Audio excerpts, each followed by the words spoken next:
ওয়াতুজাহিদুনা ফি সাবিলিল্লাহ, তোমরা আল্লাহর রাস্তায় জিহাদ করবে। জিহাদ কোন ধরনের করব? জিহাদের অনেক অর্থ আছে। আমি বলতে পারি মসজিদে আসার জন্য আমি জিহাদ করেছি। আমি ঘর থেকে বের হওয়ার সময় বলতে পারি শয়তান আমাকে বলতেছে তুমি একটু ঘুমাও, বৃষ্টি পড়তেছে, কম্বল গায়ে দিয়ে ঘুমালে ঘুমটা অনেক ভালো হবে। যখন আমি বললাম না, জুমার দিন আমি জামাতে গিয়ে জুমার নামাজ আদায় করব, এটাও এক ধরনের জিহাদ। রমজান মাসের মধ্যে যখন মানুষ অনেকে রোজা পালন করে, আবার অনেকে বলে আমি একটা ভেঙে ফেলবো, রাখবো কি রাখবো না, রাখবো কি রাখবো না। দিনের 3টা যখন বাঁচলো, শরীর খুবই দুর্বল হয়ে গিয়েছে, কিছু খেয়ে ফেলবো নাকি খাবো না, চিন্তায় পড়ে গেলাম। এক পর্যায়ে বলে দিলাম না, কষ্ট করে হলেও বাকি কয়েক ঘন্টা অপেক্ষা করে রোজাটা রেখে ফেলি, এটাও এক ধরনের জিহাদ। আরেকটা জিহাদ হচ্ছে ময়দানে নেমে জিহাদ। যখন হকের বিপক্ষে নাহকপন্থীরা হককে ধ্বংস করার জন্য চেষ্টা করবে, তখন হকের পক্ষে কথা বলা, হকের পক্ষে টাকা খরচ করা, হকের পক্ষে নিজের শরীরের শক্তি ব্যয় করা, এটাও এক প্রকার জিহাদ। যখন জিজ্ঞেস করবেন জিহাদটা কোন ধরনের করব, জিহাদ তো অনেক ধরনের আছে, আমরা কোন প্রকারের জিহাদ করব, আমার আল্লাহ এটাও বলে দিচ্ছেন বিআমওয়ালিকুম ওয়া আনফুসিকুম, তোমরা তোমাদের জান এবং মাল দিয়ে তোমরা জিহাদ করবে। জিহাদ করতে হবে কয়টা জিনিস দিয়ে? 2টা, একটা জান, একটা মাল। সাহাবায়ে কেরাম জান দিয়েও জিহাদ করেছেন, মাল দিয়েও জিহাদ করেছেন। এখন জান এবং মাল এই 2টা একসাথে সাহাবায়ে কেরাম বিক্রি করেছেন। আমাদের মতো দুর্বল ইমানদাররা এই 2টা জিনিস একসাথে বিক্রি করতে পারবো না।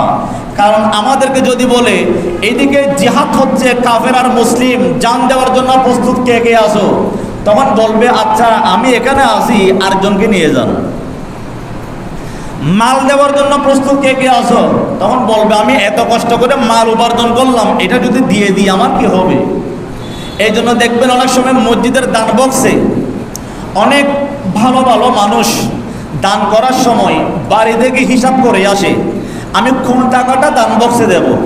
এমন একটি টাকা দান বক্সের মধ্যে ফেলে যেটা পরবর্তীতে যখন এখানে যারা দায়িত্ববান আছেন তারা যখন দান বক্স খুলে তখন দেখতে পায় টাকার মাথা একটা আছে আর একটা নাই। টাকার অর্ধেক পাওয়া যাচ্ছে, বাকি অর্ধেকের সন্ধান নাই। এরকম অনেক নেককার মানুষও বিভিন্ন সময় এখানে দান করে। 2 টাকা দে 50-100 টাকা দিলে তাদের কি অবস্থা হতো আল্লাহ জানে। 2 টাকা দে এখানেও কোনো একটা আছে আর একটা নাই।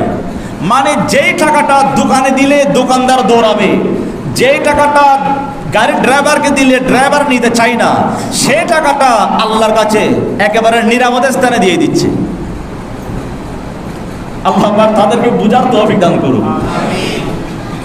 আল্লাহ রাস্তায় দিবেন সবচেয়ে সুন্দর জিনিসটা, দামি জিনিসটা, মূল্যবান জিনিসটা। মা ফাতেমা জাহরার দরবারে যখন এক ফকির আসলো, বললেন আম্মা আমাকে একটা চাদর দেন। তখন মা ফাতেমা জাহরা রাদিয়াল্লাহু আনহার গায়ে একটা চাদর ছিল, আর একটা চাদর ছিল যেটা একেবারে যত্ন করে রেখে দিয়েছেন। কারণ তিনি বললেন এই চাদরটা রহমতুল্লিল আলামিনের পক্ষ থেকে আমাকে উপহার দেওয়া হয়েছে, এটা আমি যাকে তাকে দিতে পারবো না, যখন তখন ব্যবহার করতে পারবো না, এটা আমি নিরাপদ স্থানে রেখে দিই। তখন মা ফাতেমা জাহরার একজন খাদেমা ছিলেন, উনি বলতেছেন আম্মা ফকির বারবার চাচ্ছে একটি চাদরের কথা, আপনি এটা দিয়ে দেন না, গায়ে যেটা আছে এটা একটু দুর্বল হয়ে গিয়েছে, এটা একটু দিয়ে দেন। তখন তিনি কিছুক্ষণ চিন্তা করলেন, চিন্তা করার পর বললেন একটা কাজ করো, ওই যে জায়গার মধ্যে আমি আমার সেই দামি মূল্যবান চাদরটি রেখেছি এই চাদরটা এই ফকিরকে দিয়ে দাও। খাদেমা বলতেছেন আম্মা কেন, এটা তো আপনি কাউকে দেন নাই, তেমন ব্যবহারও করেন নাই, গুরুত্বপূর্ণ ব্যক্তির পক্ষ থেকে এসেছেন বিধে আপনি যত্ন করে রেখেছেন, এখন দিয়ে দিচ্ছেন তার কারণ কি? তখন মা ফাতেমা জাহরা বললেন আমি দিয়ে দিচ্ছি শুধুমাত্র আমার আল্লাহর একটি কথা শুনে।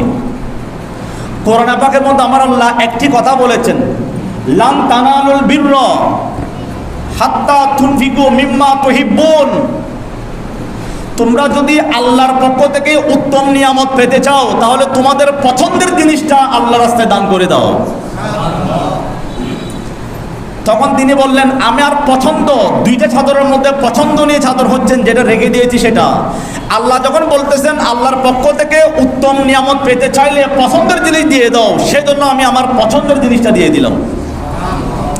আর আমরা সেই রাহমাতুল আলামিন নবীর উম্মত হয়ে মসজিদে দান করার জন্য আসলে যে টাকাটা 3 টুকরা হয়েছে এটা না দেখে মতো দিয়ে দিই, যাতে আশেপাশের মানুষ মনে করে না এই মুসল্লিটা নিয়মিত দান করে। একদিনও দেখি নাই দান বাক্স ফেরত দিতে, সবসময় দান বাক্সে টাকা দেয়। কিন্তু টাকা কি 1 টুকরা দেয় নাকি 3 টুকরা দেয় এটা তো আর ফাঁসের মানুষ জানে না। সেজন্য আল্লাহর রাস্তায় দান করবেন উত্তম জিনিসটা। আল্লাহ বলছেন, আমি তোমাদের কাছ থেকে জানও কিনতে চাই, মালও কিনতে চাই। জান কিভাবে বিক্রি করবেন? জান বিক্রি করতে হবে হকের পক্ষে লড়াই করে। কোনো মানুষের সামনে যদি 2টা মানুষ ঝগড়া করে, আপনি যদি জানতে পারেন 2 জনের মধ্যে এই ব্যক্তি হক, তাহলে আপনি সেই হকের পক্ষে যাবেন।